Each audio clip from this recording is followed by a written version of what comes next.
13 होगा।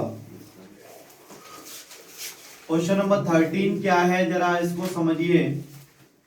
Find the equation of the line passing through the point 2, 2 and cutting off intercept on the axis whose sum is 9। मतलब क्या है कि उन्होंने कहा है कि ये तो एक्सिस हो गए, एक्स एक्सिस वाई एक्सिस, ये लाइन होके जा रही है, ठीक है। तो उन्होंने कहा जो इसके इंटरसेप्ट है ना, एक इंटरसेप्ट ए होता है, दूसरा इंटरसेप्ट बी होता है। इंटरसेप्ट्स का सम 9 के बराबर है। And A line is passing through 2, 2। अब इसकी इक्वेशन फाइंड आउट करनी है, देखो कैसे। अब हमें मालूम है कि intercept form of a line, intercept form of a line क्या होती है, x upon a plus y upon b is equals to 1। ये इंटरसेप्ट फॉर्म होती है, intercept form of a line. तो x upon a plus y upon b की जगह लिख सकते हैं 9 माइनस ए, बी की जगह क्या लिख सकते हैं 9 minus a is equals to 1। कोई दिक्कत है? एंड इट पासेस थ्रू, ये किससे पास हो रही है 2, 2 से। तो फिर से समझ लो, एक लाइन की जो इक्वेशन होती है वो क्या होती है, x upon a plus y upon B बराबर 1। ये कब होती है, जब इंटरसेप्ट दिए जाएं, जब इंटरसेप्ट दिए जाएं तो इक्वेशन क्या होती है, x upon a plus y upon b is equals to 1। ये क्या है, इक्वेशन ऑफ लाइन। अब इन्होंने क्या दिया था कि इंटरसेप्ट क्या है, a प्लस बी बराबर 9 दिया था सवाल में, तो b बराबर यहां से क्या निकल के आएगा 9 माइनस ए निकल के आएगा। तो यहाँ पे b की जगह क्या लिख देंगे 9 माइनस ए। अब ये जो लाइन है वो किस पॉइंट से पास हो रही है 2, 2 से। इट पासेस थ्रू 2, 2, तो x की जगह 2 आ जाएगा, y की जगह भी 2 आ जाएगा। समझ में आई?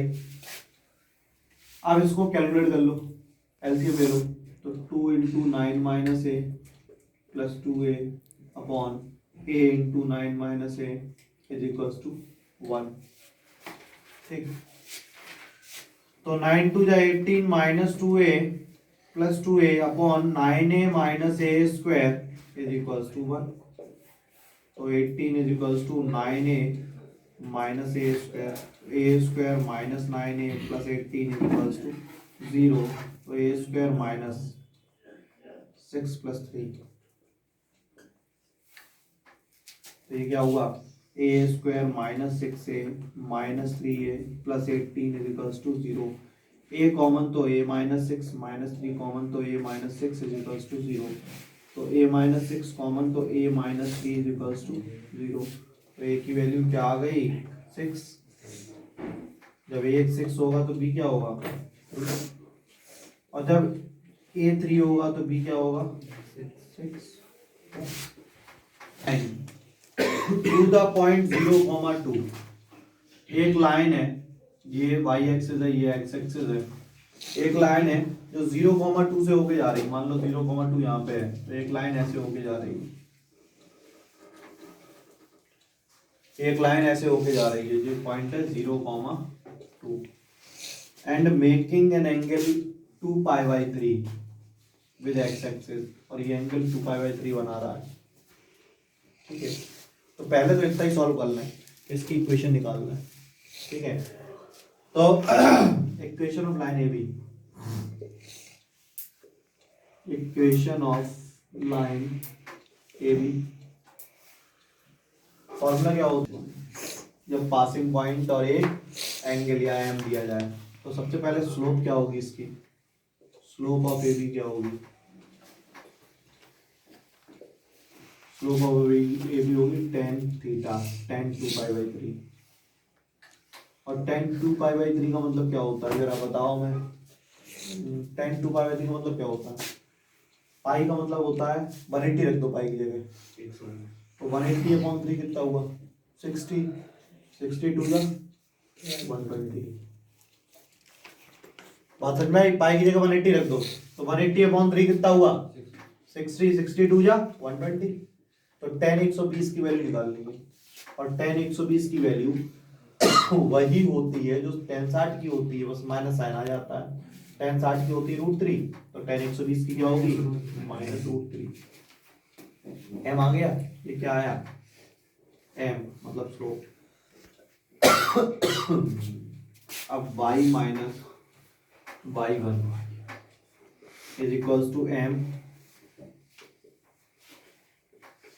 x माइनस x1, तो y minus 2 is equals to -√3x, तो y प्लस √3x माइनस 2 बराबर 0। ये इक्वेशन ऑफ लाइन हो गई ए बी। अब इसके आगे और क्वेश्चन दिया है उसने उसने कहा है कि इसी के पैरेलल एक और लाइन खींची जाए, इसी के पैरेलल एक लाइन और खींची जाए, ठीक है, जो कि ऑरिजिन से 2 यूनिट नीचे से इंटरसेक्ट कर रही है। मतलब पॉइंट क्या होंगे 0, -2। तो इक्वेशन ऑफ सी डी निकालनी है। अब जो इसका स्लोप होगा वही इसका स्लोप होगा, क्यों पैरेलल है, तो पैरेलल में स्लोप बराबर होते हैं। तो सबसे पहले slope of C D, slope of C D की बात करते हैं। स्लोप ऑफ सी डी बराबर slope of A B, because they are parallel, और इसका मतलब स्लोप कितना हो गया -√3, ठीक है।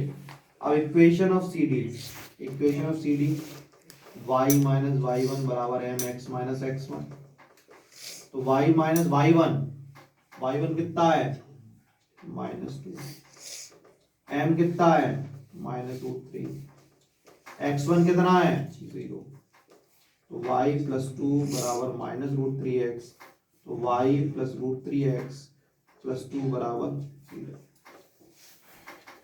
बात समझ लो फिर से, ठीक है। एक लाइन थी जो कि 0,2 से पास हो रही थी, जिसके एंगल था 2π/3। तो पहले एंगल से हमने m निकाल दिया, m निकल के आया √3, m निकल के आया -√3। अब equation of line A B क्या होगा, y माइनस y1 बराबर mx माइनस x1। तो y माइनस y1 कितना है 2 है, x1 कितना है 0 है, m कितना है -√3 वैल्यू रख दी। अब इसकी इक्वेशन निकल आई। अब इसके पहले एक लाइन और है उन्होंने कहा, जो कि ऑरिजिन से 2 यूनिट बिलो पर है। 2 यूनिट बिलो मतलब 0, -2, 0, -2, जो इसकी स्लोप वही इसकी स्लोप, तो इसकी स्लोप -√3 और 0, -2। इक्वेशन बना दी, समझ में आया। Line meet at a point -2, -9. Find the equation of the line perpendicular from the origin to a line meet at a point -2, -9। देखिए, perpendicular from the origin to a line, ये perpendicular डाला गया, meet at the point -2, -9।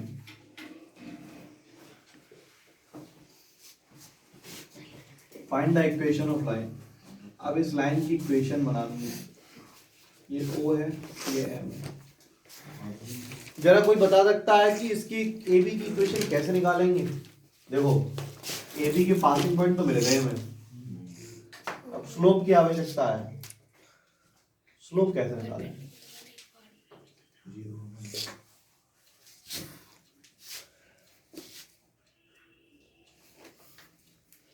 सबसे पहले slope of OM निकालना है। Slope of OM नहीं निकल आएगा, y2 minus y1 upon x2 minus x1, तो 9 माइनस 0 अपॉन -2 माइनस 0, तो -9/2 आ गया, ये OM का स्लोप आ गया। और OM is perpendicular to AB, that means m1 into m2 बराबर -1, तो -9/2 इंटू m2 बराबर -1, तो m2 आ गया 2/9। m2 क्या हुआ, slope of AB।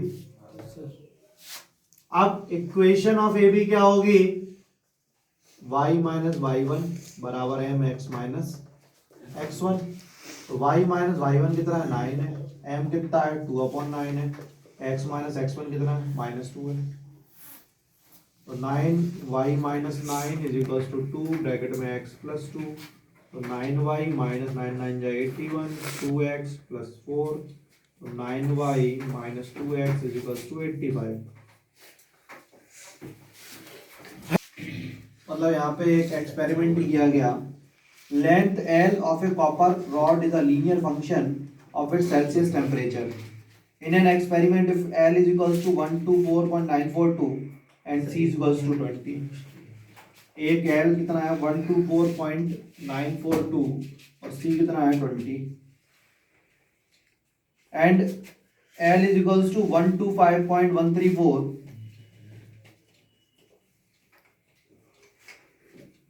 when C is equals to 110.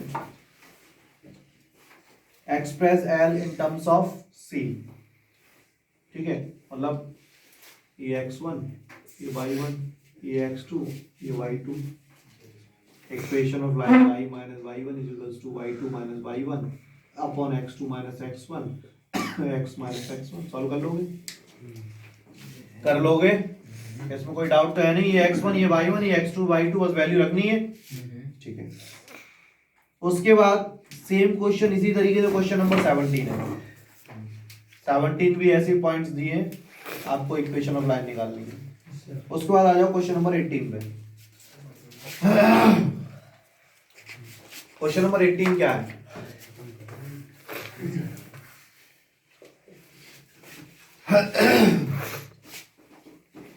P A comma B is the midpoint of the line segment between axes, so that the equation of line is x upon a plus y upon b is equals to 2. मतलब क्या है? मतलब ये इस तरीके से इसका mid point जो है वो a कॉमा b है। जब इसका mid point a comma b है तो ये कोऑर्डिनेट क्या होंगे जरा हमें बताओ। ये तो ऑरिजिन हो गया, ठीक है, ये कैपिटल A, ये कैपिटल B, तो A और B के कोऑर्डिनेट क्या होंगे? तो मिड पॉइंट ये मान लो ये है 0, y और ये है x, 0, यही तो होगा। फॉर्मूला क्या होता है? x1 plus x2 upon 2 y1 plus y2 upon 2 is equals to कितना दे रखा है? a, b। x1 कितना है? x है। x2 कितना है? 0 है अपॉन 2। y1 कितना है? 0 है। y2 कितना है? y upon 2 is equals to a, b। तो x अपॉन 2 बराबर a, तो x बराबर 2a और y अपॉन 2 बराबर b, y बराबर 2b। ठीक है, तो ये कोऑर्डिनेट्स क्या आ गए?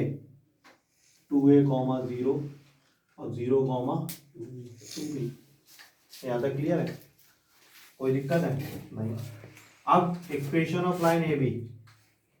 अब एक चीज समझ लो जरा, सीधा सीधा कर देते हैं कि ये डिस्टेंस कितनी हुई? 2a हुई और ये डिस्टेंस कितनी हुई? 2b हुई। तो इंटरसेप्ट फॉर्म क्या होती है? Intercept form of a line, line की इंटरसेप्ट फॉर्म क्या होती है? x अपॉन a की जगह कितना है? 2a, y अपॉन b और b की जगह कितना है? Is equals to 1। तो x upon a plus y upon b, यहाँ से 2 कॉमन लिया और 2 उधर भेज दो। फिर पॉइंट दिया था हमने, इसके पॉइंट्स मान लिए x, 0, इसके 0, y। तो मिड पॉइंट फार्मूला क्या होता है? x1 plus x2 upon 2 y1 plus y2 upon 2 बराबर a अपॉन a, b। तो x1 ये x प्लस 0 अपॉन 2 बराबर a, 0 प्लस y अपॉन 2 बराबर b। तो x और y की वैल्यू निकल आई। मतलब ये 2a हो गया, ये 2b हो गया। अब इंटरसेप्ट फॉर्म लाइन की क्या होती है? x upon this, y upon this is equals to 1 और 2 कॉमन, ये 2 उधर देखिए बस